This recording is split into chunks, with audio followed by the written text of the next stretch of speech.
Sir लगातार आजसू अपना कुनबा बढ़ाने में लगा हुआ है। 2024 की चुनाव की बात करें तो या फिर लोकसभा चुनाव की बात करें या फिर विधानसभा चुनाव को लेकर के लगातार आजसू में लोग आ रहे हैं और ऐसे लोग आ रहे हैं जो जिनकी ज़रूरत है आजसू की। कह सकते हैं कि वो राजनीति को उन्हीं की सिर्फ आजसू को ज़रूरत नहीं है, वैसे लोगों को राजनीति की ज़रूरत है। क्या कहेंगे लोकसभा चुनाव में या फिर विधानसभा चुनाव कितना फ़र्क डाल सकते हैं ऐसे एजुकेटेड लोग?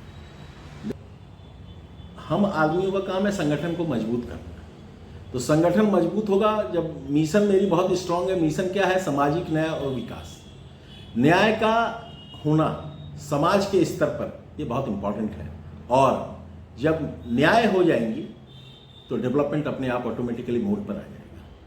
तो ये बहुत इंपॉर्टेंट है कि मिशन विजन के साथ हम बनाते तो हैं, लेकिन इनकलकेट सुदेश भाई साहब का जितना स्ट्रांग है, हमें नहीं लगता किसी दूसरे पार्टियों का इतना स्ट्रांग जो मिशन है उस पर काम करने का है। क्योंकि वो गांव से लेके ग्राम सभा से लेके पूरी गांव में हर गरीबों से लेके और एक बुद्धिजीवी वर्ग तक का जो इन्होंने संगठन किया है डेवलपमेंट मोड पर, सामाजिक न्याय के मोड पर, ये बहुत ट्रिमेंडस है।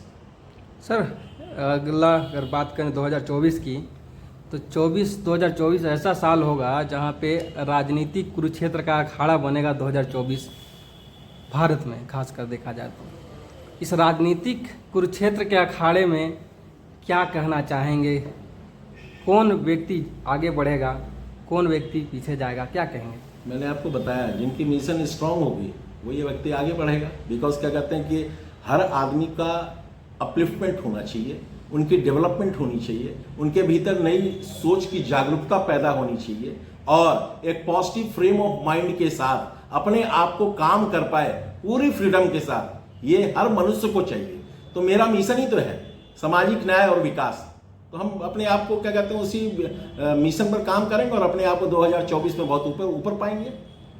उन लोगों को क्या कहेंगे जो राजनीति में आएंगे, नए आएंगे या फिर अभी से जुड़ रहे हैं, उन लोगों के लिए क्या संदेश देंगे? नए के भीतर में जागरूकता का, जो स्टूडेंट्स हैं या नए जो यूथ्स हैं, इनके भीतर जो डेवलपमेंट की मोड है, जागरूकता पैदा करना, ये बहुत इंपॉर्टेंट है। और एक चीज बहुत इंपॉर्टेंट है, एक स्लोगन है बहुत इंपॉर्टेंट है ये, कि जीवन पथ जटिल है ये, काल चक्र कठिन है ये, पग पग पर भेदभाव है, रक्त रंजित पांव है, जन्म से किसी के सरवंश की छांव है, झूठ के रथ पे सवार डाकुओं का गांव है। किसी के पास है छल कपट, किसी को रूप का वरदान है, ये सोच के मत बैठ जा कि ये विधि का विधान है।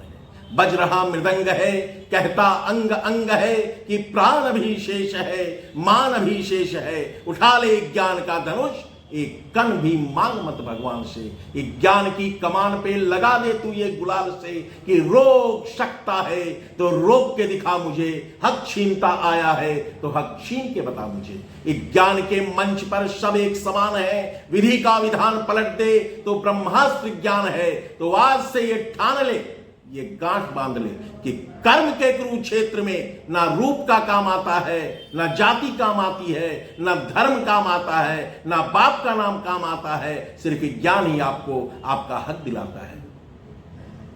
कह सकते हैं कि जिस तरह से आपने कहा कर्म का सिद्धांत है और कर्म ही आपको हक दिलाता है। कर्म करो, फल की चिंता मत करो। If there is the will there is the way. हमें लगता है क्या कहते हैं कि हमें अपने काम को बड़ा निस्वार्थ ढंग से एक पॉजिटिव मैनर के तहत अगर हम काम करें तो ये सबसे इंपॉर्टेंट है।